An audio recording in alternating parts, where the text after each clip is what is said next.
សូមចូលរួមស្ដាប់កំសាន្តជាមួយនឹងលោកពូជាអតីតទាហានតើគាត់នឹងច្រៀងពីរោះកម្រិតណាសូមតាមដានទាំងអស់គ្នាបាទសូមជម្រាបលាសូមអរគុណ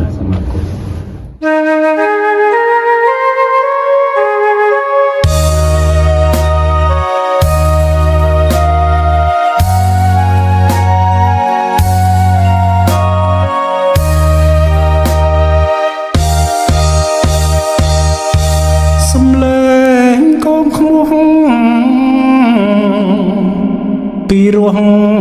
ពេកក្រៃភ្លេងលេងចងដៃអូនហើយនឹងប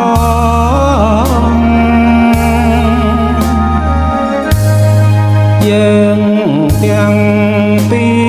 រនាងអង្គុយត្រសោយិតមិត្តពូនបងឲ្យពោឲ្យជ័យ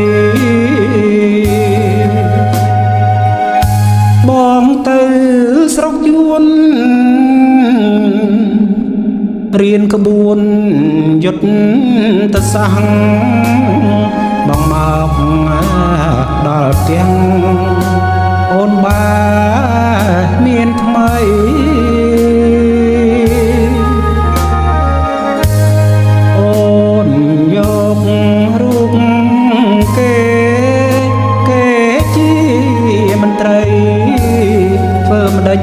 រូបប្តីឋានៈពលតោ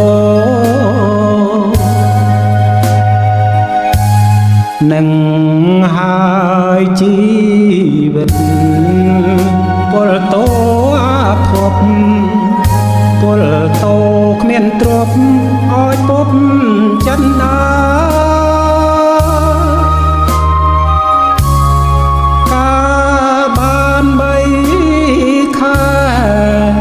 ស្រីប្រែសាវាដូចពាក្យលោកថាហត់ទឹកសម្លឹងកាំង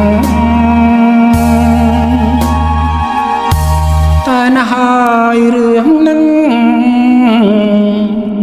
ទុកមួយឡាចុះ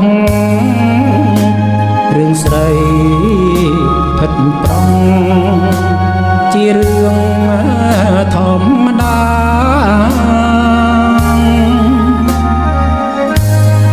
រឿងធំជាងគេ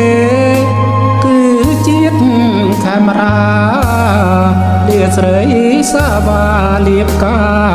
អងក្លិន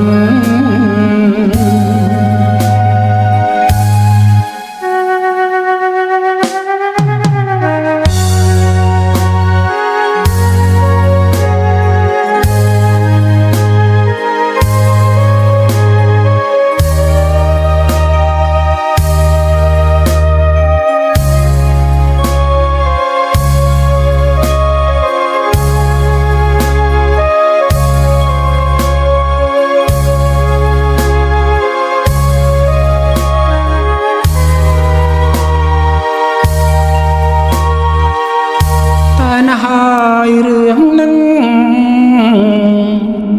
ទុកមួយឡាចុះរឿងស្រី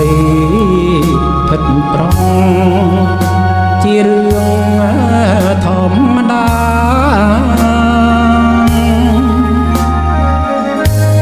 រឿងធំជាងគេ